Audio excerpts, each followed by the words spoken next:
Shabir. Okay, Matt. So you cited Exodus chapter 6, where Elohim appears to Moses, and he says, "By my name, Yahweh, I was not known to Abraham." Are you familiar with the fact that in Genesis chapter 19, Abraham actually calls on the name of Yahweh? It's like, Abraham made something that we might call a pizza today, and Moses, represents Abraham as saying, "Here, honey, come, I've made you this nice pizza." Wouldn't that be a sort of misrepresentation of what Abraham actually said?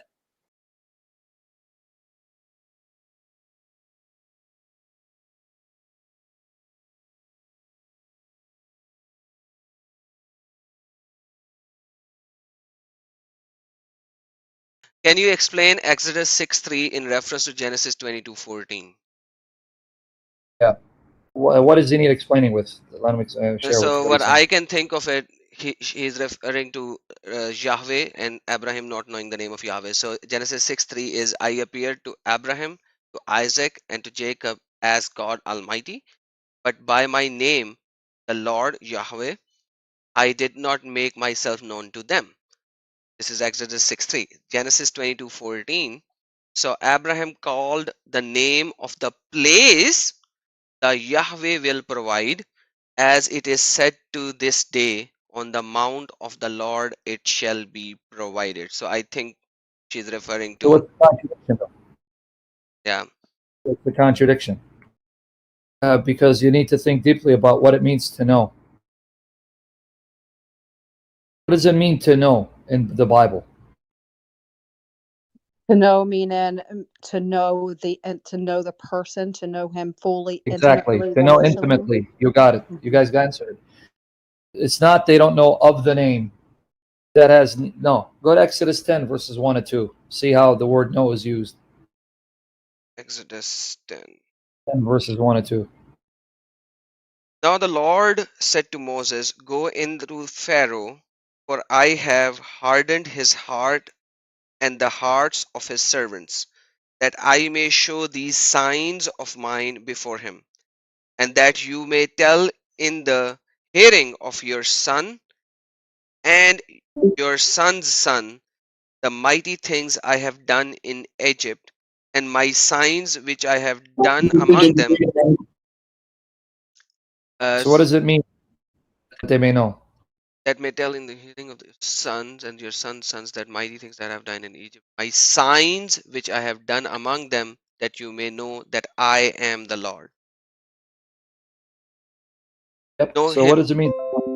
know him by, can I add, know him by his works and by Yeah. his In other doings and by words, his power? God performing signs and wonders so you can know the reality of the God that you worship, and you can know the characteristics of this God firsthand, personally, and intimately. So it's not simply abstraction. You know there's a God.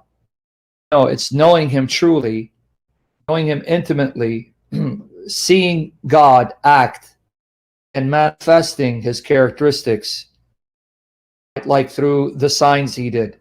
So knowing in the Bible isn't just mental assent. This is why people are getting confused, because you keep thinking, oh, they didn't know that word, Yahweh. That is a surface level way of reading the Bible. Know biblically doesn't mean, oh, I know name Yahweh, or I know that Jesus. That's not knowing in the biblical sense, right? Go to 1 Samuel 3, 6 to 7. Right? Okay, I'm going Samuel there. 3, 6 to 7. 3, 7. And it says, "Now Samuel did not yet know the Lord, nor was the word of the Lord yet revealed to him." Oh, Say it again. He did not know who? the Lord Yahweh, nor was the word of the Lord yet revealed to him.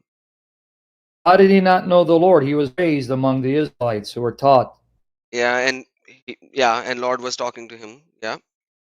right? So, but it says he had not yet known the Lord. Awesome. See, so it's just thinking more deeply about what the Bible means with the use of knowing, right? To know, or, like in the case with Hebrews, how is it that these sacrifices do not take away sin? And yet the apostles who knew that still went up to the temple and observed the sacrificial ceremonies. So think more deeply. If the apostles are the ones who tell us that the sacrifices do not take away sin, and yet they're still observing the sacrificial ceremonies, then that means they are observing them with the illumination, understanding these sacrifices were a reminder of what was to take place. And that reminder, that reality has been fulfilled. So we observe them with that understanding that they are pointing us to the one who has come and who could do what these sacrifices could not do. So that's easy. The other one, that, they did not know me by Yahweh. Well, instead of assuming they didn't know the word Yahweh, number one, what does it mean to know God? Well, it means to know him truly, to know him as a reality, and to know his nature. That's number one. And number two, then that means the name Yahweh is a name that tells us something about his nature.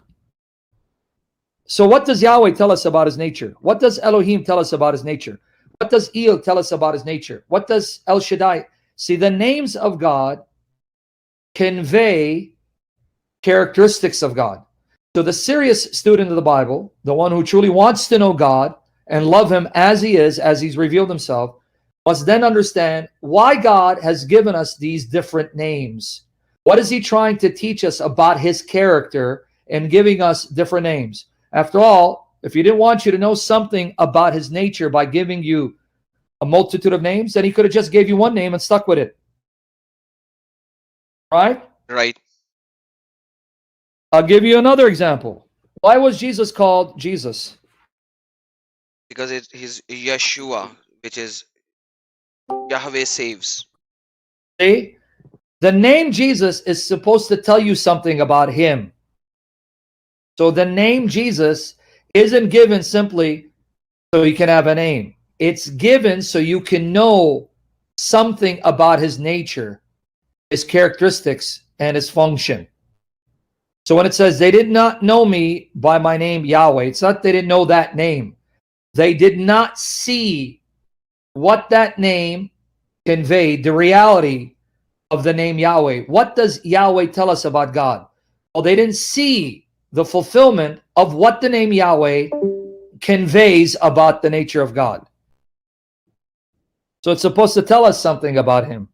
So did the patriarchs experience the reality of what the name Yahweh conveys about the nature of God? No. They didn't. Because Yahweh is the covenant name of God, the covenant-keeping God. So God made a covenant, but they never saw the fulfillment of the covenant. So who experienced the reality of the name Yahweh? Yahweh is the name of the personal God of Israel who keeps his covenant promises.